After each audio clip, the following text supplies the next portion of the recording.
I was saying, y'all, about Rico from StreetScores. This is the super late night crew. It's 5:46 a.m. But either way, the Washington Commanders got great news yesterday after the Chargers win, specifically some Terry McLaurin news, but also some other positive injury updates. I'm going to dive into where all of this started. And then also Dan Quinn even addressed it in his press conference yesterday, as in Monday, October 6th. I'm still working on my voice getting back. I hope it sounds all right for y'all, man. I hope it don't sound too crazy to y'all. But either way, Commanders got great Terry McLaurin news. We're going to dive into that. Also, should the Washington Commanders sign a former first-round freak athlete wide receiver that is now suddenly available? Should we look into that? Also, towards the last third of the video, we're going to dive into some other Dan Quinn quotes that came from his press conference, because the first third of this video, we're diving into injury updates, all positive, mind you. And then the last third, it will be just random quotes about things that happened in the Chargers game, stuff like that. But before we get into everything, make sure you stiff arm that like button, stiff arm the subscription button, and stiff arm the bell next to that subscription button so you get notification each and every time I release an informative and opinionated video just like this one. Make sure you stay tuned to all of the content. Appreciate y'all for supporting every video. Shouts out to my late night crew, man. Shouts out to Watch to the End gang, and shouts out to Noti gang as well, man. Let's go ahead and dive into this video immediately, man. Let's get it. Adam.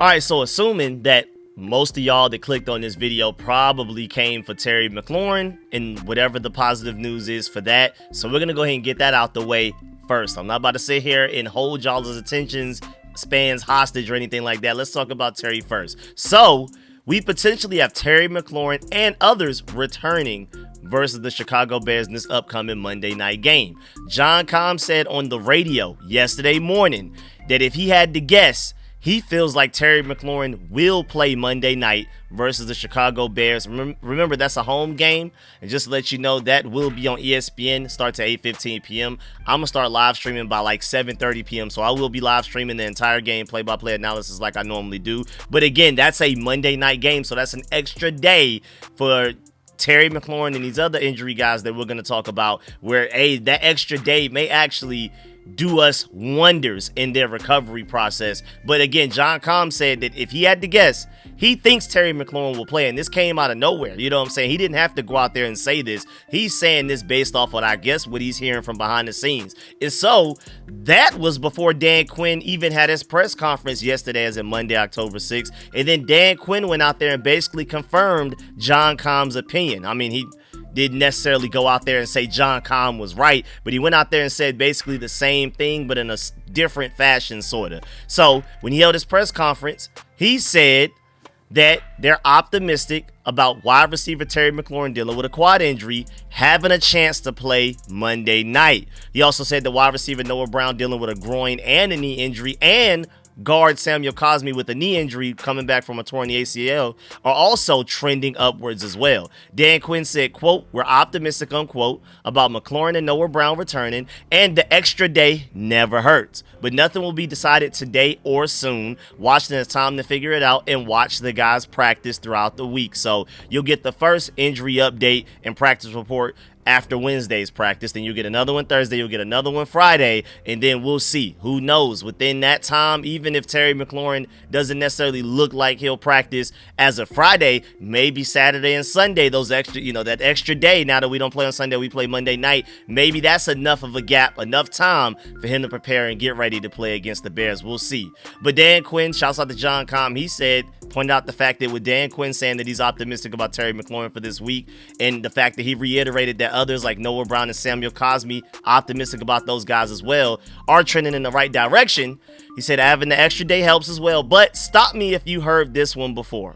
We'll find out more later in the week. That is just Dan Quinn's go-to move. He always talks about how people are hitting all of the markers, and that can mean they're coming back in a month or two. That can mean they're coming back tomorrow. So we'll just have to see. But of course, man, imagine this offense And I mean, I appreciate Noah Brown. I'm not about to sit here and act like he doesn't exist, but until he goes out there, first of all, and recovers from his initial injury, and then can also show me that he can be a guy that you can depend on to stay healthy enough to contribute to games for, game after game after game. I mean, granted, it would be poetic for him to return versus the Chicago Bears, the same team that he caught that Hail Mary against last year. It completely ruined their season. But I'm far more excited about Terry McLaurin and Samuel Cosmi potentially coming back. And just think about it, bro. For us to go into this Bears game after Bill did what he just did, after Jaden Daniels finally shook off the rest after like a drive and a half, and the way that our offense performed against the San Diego Chargers, who were a top 4 defense in the NFL, imagine what they're going to do against this Bears defense, bro. And again, especially if you take what we did against the Chargers versus a lesser Bears defense and you add Terry and Samuel Cosmi to that, bro. Oh my Lord, this could end up being big time for the Monday night matchup, bro. I mean, even just going back to the Chargers real quick, for example, and again, the Chargers defense is better than the Bears defense, especially against the pass. Like, there's a huge gap there, but even against the run, the Chargers aren't as weak against the run as the Bears are. The Bears are one of the top 2 worst run defense teams in the entire NFL, and the Chargers were like the single best zone coverage defense in the NFL, and they were number 4 overall, and I think like the second best passing defense. But we were able to go out there and do what we did against them. Like, mind you, week 1 versus the Chiefs, 347 yards against that Chargers defense. The Raiders only got 218. The Broncos got 265. The Giants got 250 in a win. And we went out there and got 389. That's 42 more than everybody else, even including the Chiefs right there, man. Like, we just went out there and made the Chargers defense look silly. I feel like the majority of it was having Jaden Daniels back and finally utilizing Bill the way that we were supposed to. Thank you, Cliff Kingsbury. And again, I want to also point out the fact that that was not only Jaden Daniels' first game in 3 weeks, but also, of course, that didn't have Terry McLaurin included in that. Again, this offense to put up more yards against the Chargers than they've allowed all season, nor Noah Brown, nor Samuel Cosmi. And even though Deebo Samuel had 8 catches, Bill was the only other player on the entire team outside of Deebo that even had 2 catches. Everybody else had 1, and that doesn't even include Zach Ertz, who had none in that game. Just 1 target that he dropped. That's it. So we were able to put up that many yards just mostly running the ball. Like, Jaden Daniels using his legs, JCM balling. It was an incredible performance. It's so efficient, man. But again, Deebo Samuel 8 catches, Bill with 2, everybody else with 1, and again, Zach Ertz had none. And the fact that we were able to do that against that Chargers defense, number 4 overall, and we again didn't have Terry or Samuel Cosmi yet, and they may be returning for this Bears game. Hey, man, watch out, Bears. It could get ugly. Now, going back to Terry, somebody during my live watch and play-by-play analysis of the Chargers win brought up the question. I thought it was interesting. He asked, will Terry McLaurin still reach 1,000 yards this regular season? And honestly, with him barely reaching it every year in these past few years where he's never missed a game, I am nervous. Like, I don't think it's very likely. I'm hoping he does. I'm rooting for him to.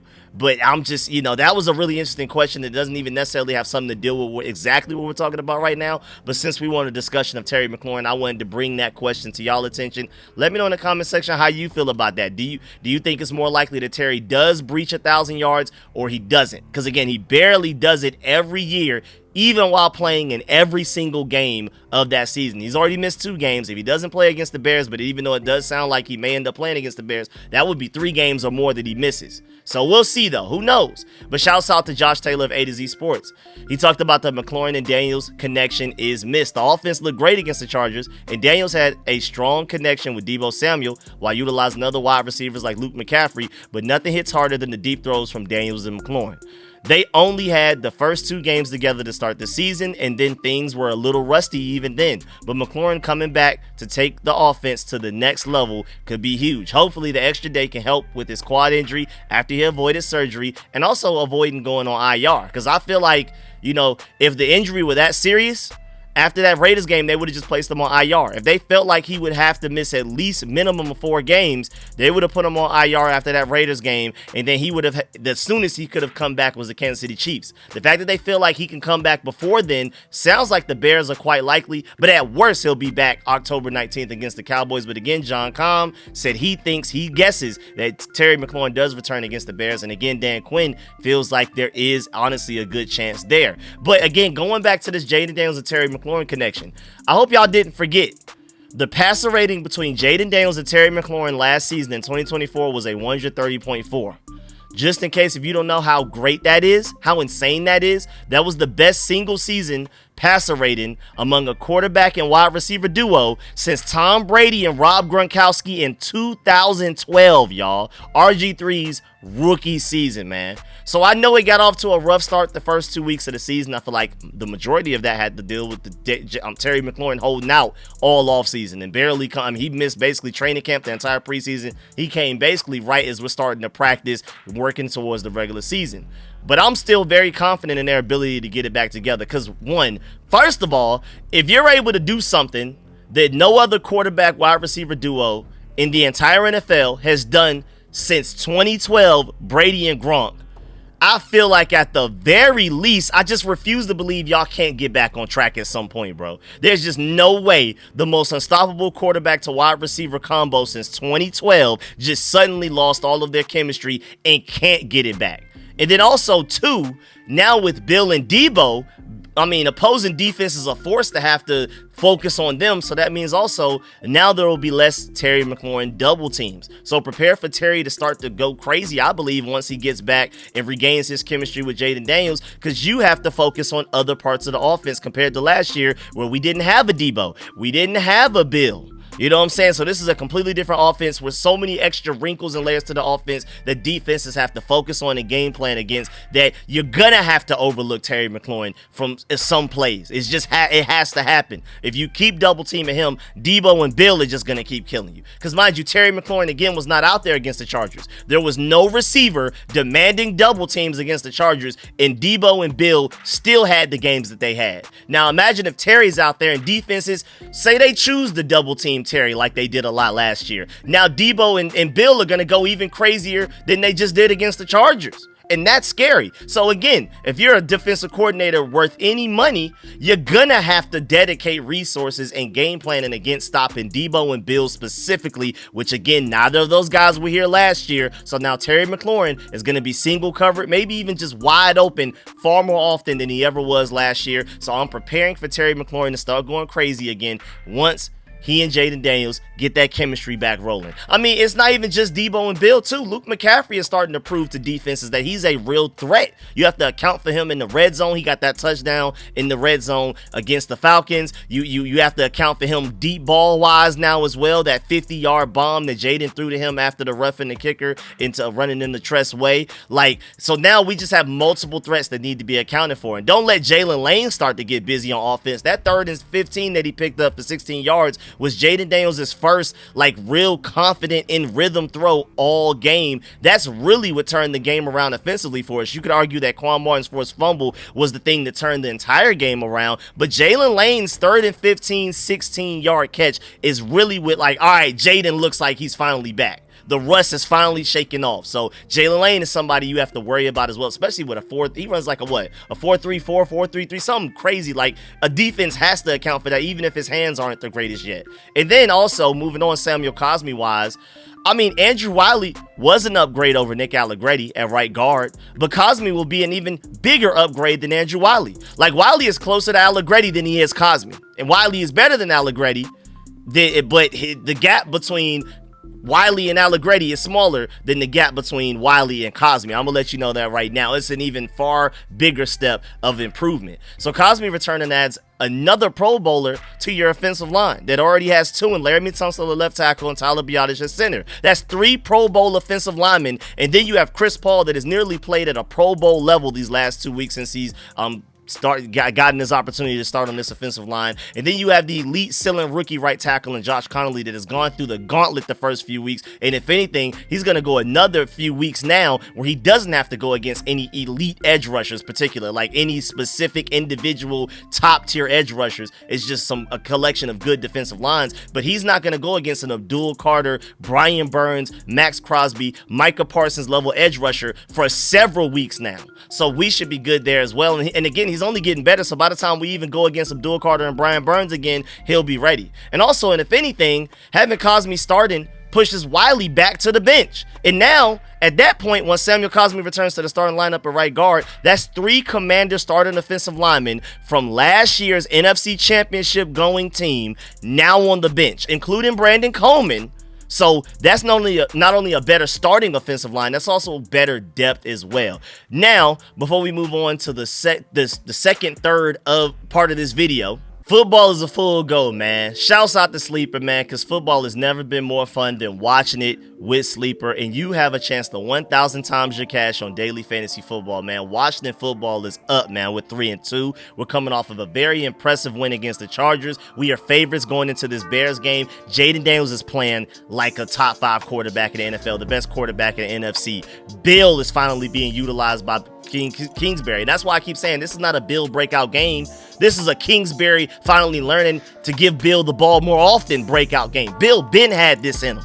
So I've been screaming that all season. And Debo's uncoverable. And then now you're potentially even getting Terry McLaurin and Samuel Cosmi back. So now you can pick on stats for all of those guys, except for Samuel Cosmi, of course, being an offensive lineman, for touchdowns, passing yards, receiving yards, fantasy points, and more for, again, up to 1,000 times payout on Sleeper. And right now, new users can even get up to free $20 without a deposit like you see on the screen right now. On top of the get up to 100% match up to $100 if you use promo code SCORE, that's SCORE, on your first deposit. Shouts out to Sleeper, man. You can even just click the link at the top of the description of this video and every video on live stream I'm doing this entire season, regular season, postseason, and Super Bowl run. And I mean that. And also, of course, it's not just the Commanders in the NFL. You have the NBA that's returning. They're in the preseason right now. You have the MLB, full swing, NHL, college football, college basketball, and even the WNBA that I believe are in the finals right now. Again, shouts out to Sleeper. Now let's get to the second third of this video. Hey man, should the Washington Commanders sign a former first round wide receiver, very talented guy? Should we take the chance? Because at 3:10 p.m. yesterday, October 6th, as in Monday, Ian Rappaport announced that former tight ends first round pick Treylon Burks, who has been recovering from a broken collarbone since training camp, has been cleared for all football activities by Dr. Damon Petty, the Titans team physician, sources say. And Burks was released from IR and can now sign with anybody. He is a free agent. Again, I want to remind you, he is a free agent. This is a free agent first round pick that is only 25 years old. You don't have to give up draft picks to get him. This is I feel like ultimately, floor-wise, wide receiver 3 at worst. But I feel like realistic range of where I can project them, wide receiver 2 capable. So like Terry McLaurin, a wide receiver 1. Deebo Samuel that's been playing like a wide receiver 1. And then you bring in a wide receiver 2, again, a wide receiver 3 at worst. And even Luke McCaffrey starting the ball out. I mean, this wide receiver core would be insane. How we missed out on Kendrick Bourne, you could end up making up for more than that with this guy, because Kendrick Bourne is a good receiver, but he doesn't have the ceiling of a Treylon Burks. Treylon Burks has wide receiver 1 ceiling written all over him. Again, to remind you, he was at Arkansas from 2019 through 2021. Then he went into the draft and was drafted in the first round, 18th overall pick by the Tennessee Titans, and he's been with them ever since until they just cut him now. And remember, this was the guy that the Titans thought would be so good that they felt like they could trade A.J. Brown to the Eagles. Remember, they traded A.J. Brown to the Eagles for a first-round pick and then used that first-round pick on Treylon Burks, basically thinking that he would be the next A.J. Brown or something. And of course he isn't, but to be able to sign him without even having to trade for him, there had to be like some talent there coming into the draft that made the Titans even think that they can get away with that decision of trading away A.J. Brown and like, hey, we could just get the next A.J. Brown in the draft. Again, mind you,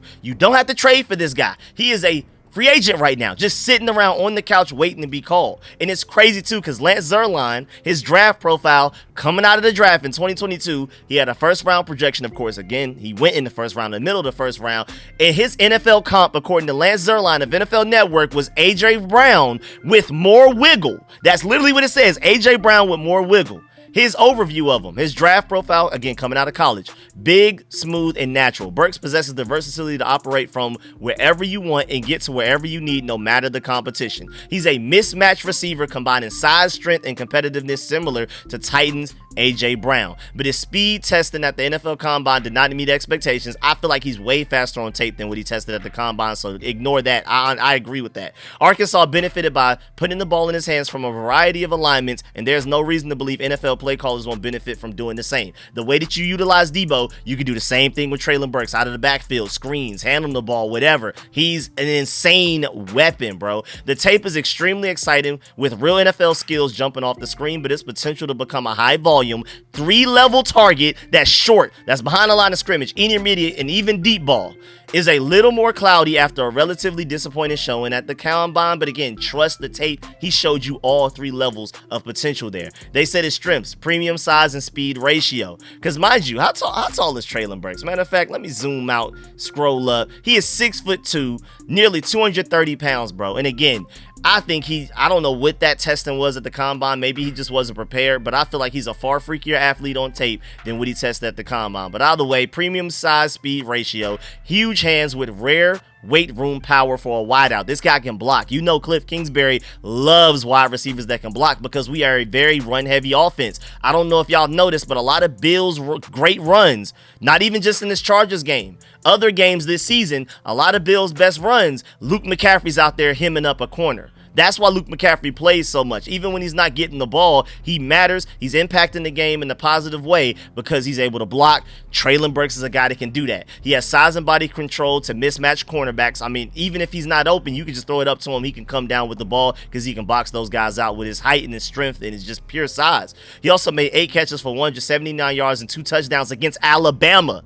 The Nick Saban Alabama. Mind you, this is the Nick Saban-led dominant Alabama team that we're talking about. The elite defenses with 5 stars everywhere, 8 catches, 179 yards as the focal point of the offense. There was no other receiver that was enough of a threat for Alabama to even consider not double teaming Treylon Burks in that game. And he still went for 179 and 2 touchdowns. He's also quick and urgent in slipping past press attempts. You can't press cover him. He releases in the route with forward lean and hard push to threaten. So he does a good job of, disguising what routes he's running to confuse corners. That's how he's able to get opening. Also, suddenness to turn and present to a passer underneath. That's a really savvy move. That's something that some guys don't gain until they get into the NFL for a few years. That's some important nuance right there. He's also smooth for his size when gliding through space. He runs routes with proper leverage and turn acceleration. Again, he's able to get open on his own. He has access to a second gear when he needs it. He's a former all-state outfielder with skill to track and snag the deep ball. Again, you can give him the ball in the backfield like Debo. You can throw him deep bombs like Terry. He sells his body out to make a catch. He's willing to do whatever it takes to come down with the ball. He leaps and plucks it away up the ladder with strong hands. He knows how to high point it to the point that a corner has no shot at even trying to intercept it or interfere with it at all. And also, he has a strong stiff arm and build up speed to make a short catch into a long gain. He's the type of guy that you throw a 5-yard slant route, suddenly it's a 40-yard gain. I mean, I'm thoroughly convinced that at least give this guy a shot, bro. At least bring him in for a workout at minimum, bro. I know we're potentially getting Terry back as soon as this upcoming game, but Treylon Burks along with Terry and Debo, I know Luke McCaffrey's starting to develop. You don't want to necessarily take away targets and reps from him, but Treylon Burks is so talented. If anything, just make sure he doesn't end up on the Eagles, Cowboys, or Giants, bro. He has that much talent, but of course he's had a lot of injury problems as well. I mean, first of all, even without the injuries, it's hard to assume that you could just simply find another A.J. Brown Titans. Like, that's ridiculous on its own. But then on top of that, he's also struggled with injuries as well. Because his rookie season, he only played in 11 games. His 2023 season, he played in 11. And then last year, he only played in 5. And then again, mind you, don't forget that he hasn't played a game this season yet because he was already hurt before the season even started, as early as training camp. Again, collarbone injury. And then now moving on to the last third of the video. And again, mind you, if you want to know how I feel, please sign Treylon Burks. And not even to the practice squad like we just did with Robbie Chosen. I would sign him immediately to the 53. I mean, Chris Moore just went out there and played meaningful snaps for us. Why can't we give Treylon Burks an opportunity there, bro? If you can let Chris Moore go out there and drop touchdowns for you, what is the disadvantage? How much worse can it get with Treylon Burks out there? Please. And he's going to be really cheap. But now, again, moving on to the last third of the video, we got to dive into a few of Dan Quinn's other notable quotes from his Monday, October 6th press conference, because it wasn't just the injury updates for Terry McLaurin, Sammy Cosmi, and Noah Brown. He also said, and I thought this was really interesting, and actually, if anything, this was a negative comment to me, because he said the plan didn't necessarily call for Bill to get the most carries out of the running back room going into the game, but the Chargers gap scheme and how well he was running got Anthony Lynn to say keep going even after the fumble. So first of all, that's interesting to know that Anthony Lynn has that much control. It's a mix of I guess maybe Dan Quinn has like a tiny bit of control. I thought it was mostly a Cliff Kingsbury thing, but it sounds like Anthony Lynn is the one that signs off on which running back goes out there at any particular time. Or at the very least, he has a large say in it, even if he doesn't have all of the say. That's interesting, first of all. And also, I don't like the fact that Dan Quinn, I hope he's lying to where it wasn't a game plan to give Bill that many carries. I do not want to revert back to Bill ever getting 8 or less carries in a game. Never again, bro. Please. So don't act like that was just circumstantial. Please confirm that that was the game plan going into that game. Bill is going to run the ball more because he's the best running back in the NFL according to a lot of advanced stats, which I'm working on putting together at some point later on today, as in Tuesday, October 7th. I want to put that video out for y'all, and I'm even have a film session to go along with it. But either way, Dan Quinn also mentioned with Bill, the vision and the cut stand out. He excels on the inside and makes violent cuts and gets upfield quickly, bro. So why not play him more? Why not go into every game with the game plan of playing him more than the other running backs? Of course, Jeremy McNichols has shown that he deserves some touches, especially in the passing game. Lord have mercy, where he ran those two guys over to get a first down on 3rd and 10, 3rd and 15, something like that. And then Chris Rodriguez, man, I mean, the bulldozer, he deserves a couple of carries in certain situations as well. But Bill is your best running back on this team, point blank, period. Again, advanced stats, which I'm going to put together. I'm going to show y'all. I'm going to prove to y'all how Bill has already been the best running back in the NFL through the first 5 weeks, even in a limited sample size. But either way, Dan Quinn also said that the momentum shift and chatter around Quan Martin's forced fumble, he said, quote, the one play that can set it off, unquote. He said, and he praised Quan Martin for his forced fumble turning the game around. He said, quote, Quan led all day with his play and his voice, and everyone fed off of that, and it just made sense that he was the one that made the play. So basically, it felt like it was destined. Quan Martin went into the game with the right attitude. He showed the right leadership skills, the right communication, and he just felt like it was only a matter of time before Quan made a play just off of how he approached the game before the game even started. I love that. I love that quote. Also, Dan Quinn says Debo is not just one of Washington's most competitive players, but he's among the best competitors across the NFL, bro. He's always breaking tackles. He's always working hard. I'm loving what I'm seeing from Debo Samuel. But again, that's another one of my I told you so's where I told y'all along. As soon as we traded for him, when I was starting to like look at his skill set and like really review what happened the past couple of years with the 49ers, I feel like pneumonia had a lot to do with it. I feel like poor quarterback play had a lot to do with it as well. Brock Purdy is not that nice. At the very least, Brock Purdy is not Jaden Daniels. And I also feel like he even fits Cliff Kingsbury's offense even better than he fits Kyle Shanahan's. Once I was able to sit down and watch the tape and really understand that, I've been telling y'all since way back that he was going to ball out. So I'm not the least bit surprised by what's going on right now. Also, Dan Quinn talking about Jordan McGee, he said, quote, it was really good to get him going, unquote. Thank you. I believe he had 12 snaps. Let's keep it around there. You know what I'm saying? At the very least, I think that should be his floor. He has too much speed, bro. There was one play where, like, he was further away from the run play. Now, granted, he missed the tackle on the play, but he stopped the Marion Hampton long enough for other guys to make the tackle. But, like, it was a play where, like, Jordan McGee was further away from the line of scrimmage than Bobby Wagner was. Like, if this is the quarterback, this is Bobby Wagner, and then this is Jordan McGee over here. And then somehow Jordan McGee recognizes, and then also, of course, he's more athletic. He's younger and all of that, and he's also a freak athlete. He was the most athletic linebacker in his entire 2024 draft class. He's able to get to Marion Hampton well before Bobby Wagner even has a chance to. Like, that type of speed and explosion on top of the fact that the play recognition to even sniff it out. Of course, he wasn't perfect in that game, but he flashed enough. I mean, that goal line tackle he had that eventually led to the Mike Sainristil touchdown a couple of plays later. Bro, he mattered. He needs to play more, and I've been screaming that all season, and when the game he finally plays more, I mean, what a surprise. He plays well and makes an impact on the game. Also, Dan Quinn talked about the defensive line. He said, quote, I really think it starts inside with Deron and JK. And hey, man, even though Dorrance Armstrong is hooping, he's the one getting most of the sacks and getting most of the praise. It does start with Deron Payne and Javon Kinlaw. Again, Deron Payne, you can say whatever you want to say about him, but he's one of the smartest defenders in the entire NFL, bro. He sniffs out almost every screen. It's insane. Like, that is a really, like, you got to be a film junkie to sniff out screens the way that he does, bro. The way that he did it against Brock Bowers in that Raiders game, the way that he did it against, I think that was Marion Hampton in the Chargers game, it's insane. And then Javon Kinlaw is just an absolute wrecking ball. He beat double teams and made tackles in the run game, bro. Not a lot of guys in the NFL can do that, bro. So, yes, this defensive line does start with those two because it's it's because of those guys being so great at what they do that Dorrance Armstrong and all of the other edge rushers, Von Miller, Jacob Martin, and those guys are seeing more just single blocking opportunities. All they have to do is beat the one guy in front of them because the rest of the offensive line is so worried about Javon Kinlaw and Deron Payne. But yeah, man, that's the end of this video. Please get in the comment section. Let me know if you about everything discussed video. Please stiff arm that like button, stiff arm the subscription button, stiff arm the bell next to that subscription button so you get notification each and every time I release an informative and opinionated video just like this one. Make sure you stay tuned to all of the content. Again, if you're still watching me right now, you can still hear me. Even if you just have me with the phone off in your pocket just listening, man, I appreciate you personally, man. Thank y'all for that. And I'm sorry, when I say man, that's just me, you know, I'm just talking, I don't mean specifically men, you know, that's just me, the Atlanta in me. We just say man after everything, so I'm sorry for that. But man, shouts out to those of y'all. Shouts out to Watch to the End Gang, man. If you're still watching right now, appreciate you personally. Watch to the End Gang. Shouts out to the late night crew. Shouts out to Noti Gang that's on it immediately. Shouts out to all of my late night guys, people out there. You know, there's Vampire Hour. Shouts out to my early morning crew as well, because I mean, at this point it's 6:17 a.m. I'm recording this. By the time it gets out there, probably by like 7 a.m. Really, honestly, it's the early morning crew. So shouts out to y'all as well. And of course, let me know in the comment section after you leave a like on the video before you go. Let me know in the comment section how you feel about the whole Terry McLaurin, Samuel Cosme update.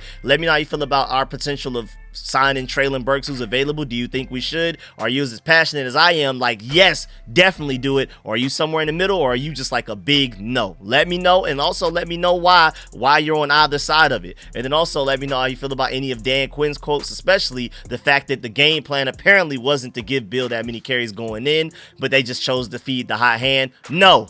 Every game, the plan should be give Bill that ball that many times. But let me know how y'all feel about that as well. And any other Dan Quinn quotes. Again, leave a like and a way out. I'm going to catch y'all later. Appreciate y'all. I'm out.